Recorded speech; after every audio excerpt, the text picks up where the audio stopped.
L'État camerounais de demain doit être un État stratège. Il est là pour concevoir les stratégies à la fois de développement, d'industrialisation et même de protection en termes de sécurité du pays. Mais ceux qui sont les acteurs qui tirent le développement, qui sont le moteur de développement, c'est le secteur privé. Pour moi, en tout cas pour nous, au MRC, d'où d'ailleurs notre philosophie, libéralisme social, il y a la liberté, liberté d'entreprise, liberté de créer. Le tout, c'est d'amener le secteur privé camerounais à ne plus être passif, à ne plus regarder ce qui se fait ailleurs, sans se dire qu'est-ce que nous-mêmes nous faisons. Parce que le secteur privé ne doit pas croire que son rôle se limite même seulement à la production. Le secteur privé doit se dire que son rôle consiste aussi à créer les conditions pour qu'il y ait perpétuation de l'activité privée. Et ça ne peut se faire qu'à travers la transmission.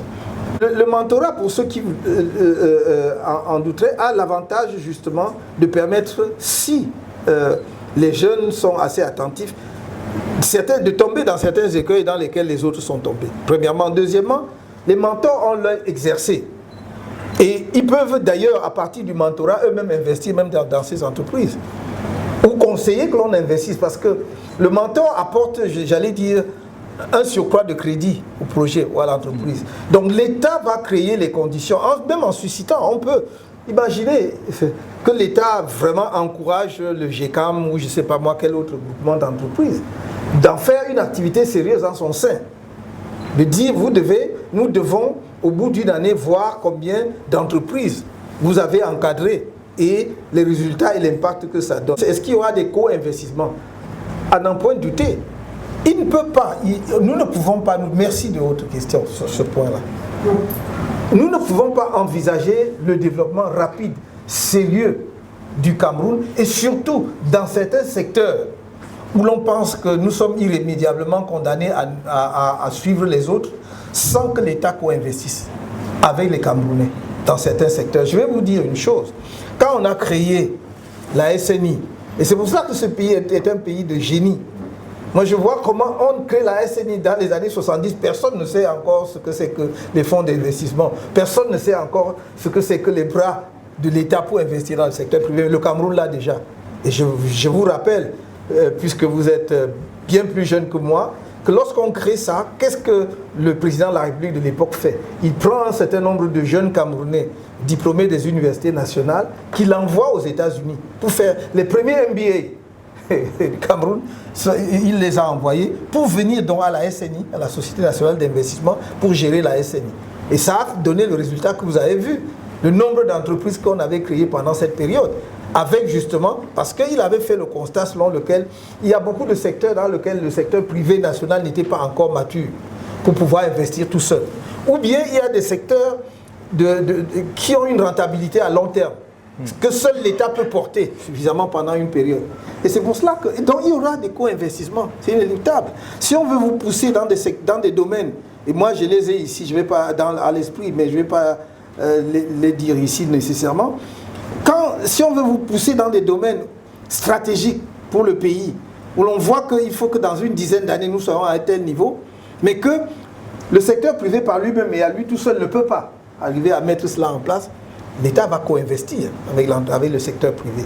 Donc, co-investissement absolument. D'ailleurs, dans notre esprit, il est question de revoir justement cette merveilleuse organisation, société publique dont je viens de parler, de fond en comble, parce que il ne s'agit pas juste de faire des réaménagements administratifs, il s'agit là d'un outil, d'un instrument déterminant pour le développement du pays demain. Je ne comprends pas que nous soyons dans un monde où certains pays ont accès au haut débit et nous autres pas. Donc il y a un problème. Et s'il y a un problème, il faut le résoudre. Il faudra que vous, les ingénieurs, vous m'expliquiez quelles sont les conditions pour que le Cameroun ait accès à Internet haut débit de façon permanente. Je serais vaniteux si je vous faisais croire que je connais les solutions. Moi, je ne suis pas ingénieur. Donc, mais il faut que les ingénieurs camerounais, parce qu'on les consultera, nous donnent des explications là-dessus. Pour le faire, il faut telle chose et on va réunir ces conditions-là. Il n'y a aucune raison qu'on ne réunisse pas. Vous savez, vous voulez faire par exemple, si vous voulez faire une plateforme financière de niveau international au Cameroun, il vous faut Internet à haut débit. Rien que ça. Mais pourquoi Maurice arrive à faire Internet à haut débit et devient une place financière? Maurice, une petite île, devient une place financière en Afrique, en Why Not Cameroun?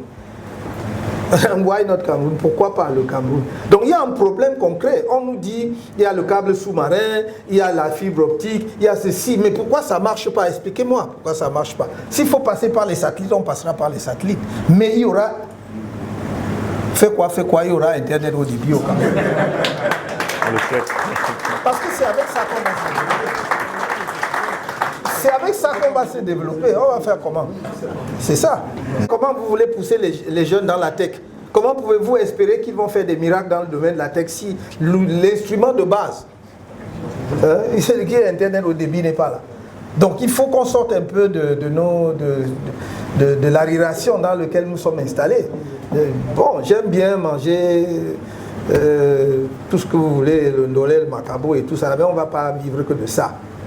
Nous sommes dans un monde hyper compétitif et nous devons nous donner les moyens de soutenir cette compétition-là. Nous avons déjà une matière, excusez-moi, entre guillemets, que beaucoup d'autres pays n'ont pas, la ressource humaine. C'est ça. Et nous n'arrivons pas à faire la différence, même seulement à l'échelle de l'Afrique.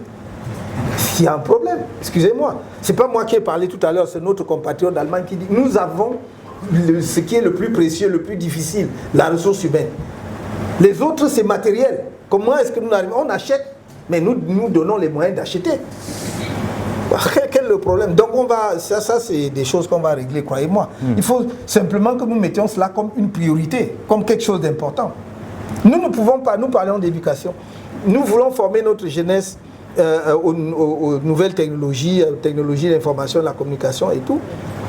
Et nous n'avons pas de connexion à haut débit. Si vous voulez maintenant que tous les lycées du Cameroun, je ne parle même pas des universités, moi je suis au-delà des universités, que tous les lycées du Cameroun puissent avoir une vraie salle informatique, que les enfants très tôt se familiarisent à cela, il faut avoir justement les capacités. Ça va avec ça. Et je vous dis, nous on voit au-delà des lycées, c'est à partir de la maternelle. Je disais aux gens, le jeune chinois, il code à partir de 5 ans. Commence à dater le codage informatique à partir de 5 ans. Donc il faut que nous arrêtions de... Nous sommes dans un monde global. Ce n'est plus comme il y a 40 ans où quelque chose, on découvrait quelque chose peut-être aux États-Unis, ça mettait 15-20 ans pour arriver en Europe et ça mettait entre l'Europe et l'Afrique, ça mettait 30 ans. Donc non, il faut qu'on sorte de là. Moi je sais très bien ce que je voudrais qu'on fasse et où l'on va, où on doit aller. On me dit où est-ce que tu vas trouver les financements? J'ai dit, le problème du Cameroun n'a jamais été un problème de financement. Le problème du Cameroun a toujours été l'utilisation du financement. On utilise à quoi faire? Le vrai problème du Cameroun, si moi je veux, sur les aspects sociaux, je prends un exemple, on a parlé de santé tout à l'heure, ou de l'éducation. Si je veux la gratuité, si j'ai dit et je tiendrai ma parole que la césarienne sera gratuite, pourtant ça va nous coûter des milliards, parce que je ne veux pas qu'une femme meure en donnant la vie, parce que voilà, sauf si on n'y peut rien. On me demande où est-ce que tu trouves l'argent? J'ai dit je trouve l'argent en réduisant drastiquement le train de vie de l'État. Dans la fonction publique, dans l'administration aujourd'hui, les frais de bouche coûtent 60 milliards de francs CFA. C'est-à-dire ce que nous partageons après une réunion comme ça, là, ouais, c'est 60 milliards de francs CFA. Bon, moi je dis, comme je suis un père qui est très gentil, je prends seulement 50%, 30 milliards. Je fais beaucoup de choses avec ça. Et là, je n'ai parlé que des frais de bouche. Je n'ai pas parlé du carburant. Je n'ai pas parlé des véhicules administratifs. Je n'ai pas parlé de tas de choses. Il faut que notre État vive à son niveau réel. Nous vivons au-dessus de nos moyens. C'est-à-dire l'État, je parle de l'administration. Le secteur privé, si quelqu'un veut m'acheter son jet privé, il a gagné son argent. Ce n'est pas mon problème. Mais l'administration, nous devons vivre à notre niveau réel, c'est-à-dire au niveau d'un pays qui n'est pas encore développé. Il y a un moment où il va falloir qu'on se retrousse tous les manches comme ça et qu'on travaille. Et ne croyez pas que c'est la génération qui travaille qui goûte du fruit de son travail. Nous allons travailler pour laisser d'autres, c'est comme ça la vie. Si les gens veulent déjà profiter aujourd'hui parce qu'ils disent que oh non, il faut qu'on prenne notre part, on ne se développera jamais. Donc il va falloir qu'on se retrousse les manches, qu'on se mette au travail. Je ne dis pas qu'il n'y aura plus de véhicules administratifs. Je dis que les véhicules superflus ne seront pas achetés. Je ne dis pas qu'il n'y aura pas de véhicules administratifs, mais je dis que des véhicules beaucoup trop chers beaucoup à des prix exorbitants, qui sont des palaces en mouvement, ne seront pas nécessaires. Voilà. Donc il faut acheter des voitures utilitaires à notre niveau et tout. Voilà. Donc sur ces chapitres-là, je vais trouver les moyens de financer ma politique sociale et peut-être même justement de faire des exonérations. Ça, c'est en dehors du contrôle des ressources et des autres ressources réelles, recettes réelles de l'État. C'est-à-dire combien nous rapporte le pétrole, combien nous rapporte le gaz, combien nous rapporte l'or, combien nous rapporte le diamant, combien nous rapporte le bois, et j'en passe. Donc il ne faut pas qu'on fasse comme si... Le Cameroun n'est pas un pays pauvre. C'est nous qui l'avons rendu pauvre. Et c'est nous qui le maintenons dans la paupérisation. Il faut maintenant que nous décidions d'être développés et on va se développer. C'est tout ce que je dis. Donc on va effectivement, ensemble avec vous, et secteur par secteur. Secteur par secteur, c'est-à-dire que on a les entreprises du secteur technologique, mais on va prendre des entreprises, par exemple, du secteur agricole. Voilà. Et il y a là un potentiel et des gisements d'emploi énormes. C'est un de nos amis qui disait tout à l'heure, combien il y a des emplois dans le domaine de l'agriculture, lui ou quelqu'un d'autre. Mais il ne s'agit pas. Parce que dès qu'on dit ça, même les jeunes sont traumatisés. Que, vraiment, donc nous là, on va aller au champ pendant que les autres... Non, c'est parce que, c'est parce que nous sommes encore dans le schéma de l'agriculture de survivance, à la houe. C'est-à-dire, nos parents là, avec tous leurs efforts, ils pouvaient cultiver maximum 1 hectare, non? Toute la famille est au champ, on cultive 1 hectare. Non, ce n'est plus là. C'est vraiment l'agriculture modernisée et avec tout ce qui va, avec l'agribusiness, c'est-à-dire avec tous les maillons intermédiaires de transformation. Et ça touche tout le monde. Nous avons globalement un problème à la fois de transparence et de rigueur dans la gestion de tout ce qui est fonds publics et autres. Et ça ne concerne pas simplement le fonds qu'on va mettre en place pour le fonds spécial pour l'entrepreneuriat qui va couvrir le secteur des entreprises de technologie. C'est comment effectivement garantir cela. Il n'y a pas 1000 choses, il n'y a pas 1000 moyens. Ce sont les contrôles, ce sont les audits réguliers. Vous voyez, notre pays est doté de toutes les institutions que vous pouvez imaginer sur Terre pour que les choses aillent bien. Sauf que malgré tout cela, ça ne va pas bien. Donc il faut interroger la pertinence de ces institutions et leur fonctionnement. Je dis quoi? Par exemple, pour l'État, nous avons le ministère chargé du contrôle supérieur de l'État. Tout un département ministériel. Nous avons la CONAC. Nous avons la Chambre des comptes. Et je ne sais même plus quoi. Nous avons tous. Pardon? La NIF. Oui, nous avons la NIF. Voilà, merci. Nous avons la NIF. Et tout cela, ça ne diminue pas la corruption. Simplement pourquoi? Parce que ça, c'est mon observation personnelle. Je prends seulement le ministère chargé du contrôle supérieur de l'État. Je mets quiconque ici au défi de me citer une entreprise publique qui a fait l'objet du contrôle supérieur de l'État ces dernières années. Ces 5 dernières années. On n'a pas. Un ministère qui a fait l'objet du contrôle supérieur de l'État depuis 10 ans, depuis 20 ans. Qui peut me citer? Il n'y en a pas. Pourquoi voulez-vous donc qu'il y ait la transparence ou que les dirigeants de ces structures-là aient la moindre inquiétude? Rien ne se passera. Mais si vous faites le contrôle, et ça c'est valable pour toute chose, si les institutions de contrôle jouent pleinement et effectivement leur rôle, c'est-à-dire que chacun sait que sur 2 ans au moins, 3 ans maximum, il peut avoir un contrôle. Lorsque vous avez détourné les fonds publics, on ne doit pas faire le constat et dire qu'on vous a mis à Nobel ou à Kondengui. Comme vous m'avez entendu dire, les Africains, ils ne craignent pas la prison. Si le gars il a déjà pris ses 5 ou 10 milliards, tu dis que il rit. Il dit que le jour où je vais sortir, et puis même pendant qu'il est là, il fait des pieds et des mains pour sortir, ou bien même pendant qu'il séjourne bien. Donc c'est pas ça. Il faut que celui qui a détourné les fonds publics ne profite pas de ces fonds publics-là. Donc il faut frapper au porte-monnaie. Si quelqu'un a pris, et c'est constaté et établi, mais pourquoi est-ce qu'on attend quoi pour saisir? On attend quoi pour chercher partout où il a pu placer? On sait le faire. On sait le faire, mais pourquoi on ne le fait pas? Dans votre programme, vous parlez de renforcer les compétences en développement logiciel et en électronique.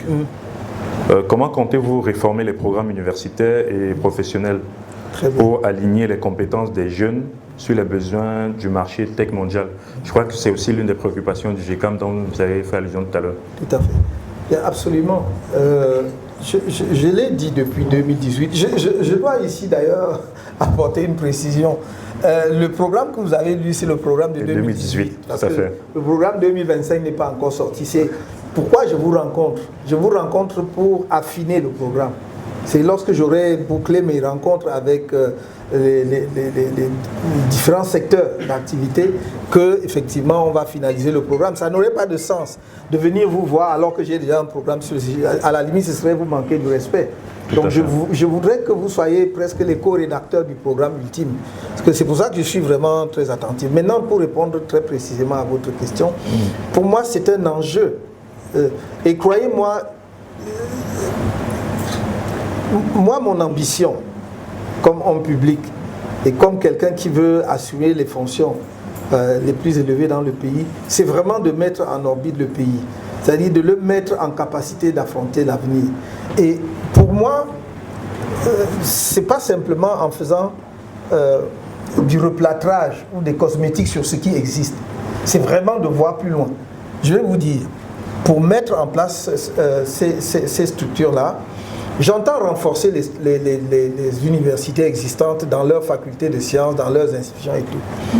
Mais mon intention, c'est de créer au Cameroun au moins, je dis au minimum, 4 universités de sciences et technologiques de niveau international qui seront à la fois des structures de production de ce que nous avons de meilleur dans les technologies justement de pointe, mais également des centres de recherche avancés. Parce que c'est de cette façon-là que je voudrais que nous mettions rapidement au diapason d'autres pays, mais aussi que ceux de nos compatriotes qui sont encore à l'étranger puissent par ce biais-là faire le transfert de savoir. C'est-à-dire quoi? C'est-à-dire vous prenez un pays comme le Maroc par exemple, pour prendre un pays sur le continent. Moi j'ai vu le Maroc mettre en place la mutation dont nous commençons à voir les résultats aujourd'hui. Le Maroc aujourd'hui est dans le secteur de l'aéronautique. C'est-à-dire que le Maroc contribue à la fabrication de Airbus. Des parties de Airbus sont fabriquées au Maroc. Et ils sont en train de développer leur propre capacité dans l'aéronautique. Le Maroc aujourd'hui a une vraie industrie automobile. En dehors des structures de montage, ils ont leur propre marque. D'ailleurs, le roi Mohamed VI a, je crois il y a 3 ou 4 ans, 3 ans, voilà, inauguré la première marque du Maroc, véhicule. C'était comme une sorte de Land Cruiser ou bien la Mercedes coupée. Mais pourquoi? Parce que pour ceux qui regardent, depuis 30 ans, ils ont préparé cela. Depuis 30 ans, que fait le Maroc? Parce que je signale en passant que le Maroc est depuis une vingtaine d'années celui qui envoie, dont les ressortissants réussissent le plus le concours de Polytechnique France. C'est le numéro 1. Ouais. Et après eux viennent le Cameroun. Sauf que le Cameroun, c'est la débrouillardise, c'est chacun qui se débrouille. Comme les Camerounais savent se débrouiller, même si c'est dur, comment ils passent. Donc ils sont là. Mais les autres sont dans une vraie stratégie. Sauf que les nôtres se débrouillent, mais ils n'entrent pas dans une stratégie. C'est ça toute la différence. Et donc moi, je veux au moins 3 à 4 universités de sciences et de technologie, en dehors des universités qui existent. Je dis bien en dehors. Nous avons même déjà à l'esprit là où on voudrait les implanter. Deuxièmement, c'est qu'il va y avoir des laboratoires. On ne va pas multiplier les laboratoires au Cameroun. Nous n'avons pas les moyens de soutenir une dizaine de laboratoires.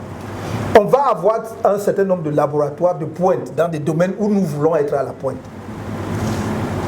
Et on va également les implanter. À partir de là, quand je fais mon université de sciences et de technologie, ces sciences et technologies, je ne vois donc pas comment je ne vais pas former le personnel dont nous parlons. Je vais les former. Et cela suppose donc que l'État s'engage dans ce secteur, dans ces domaines-là, comme si sa vie en dépendait. Parce que ce n'est pas toujours aussi simple. Ce n'est pas même facilement que vous allez trouver des partenaires qui vont vous permettre de construire des universités de ce genre, comme je le veux, mais il en existe. Donc on va faire cela.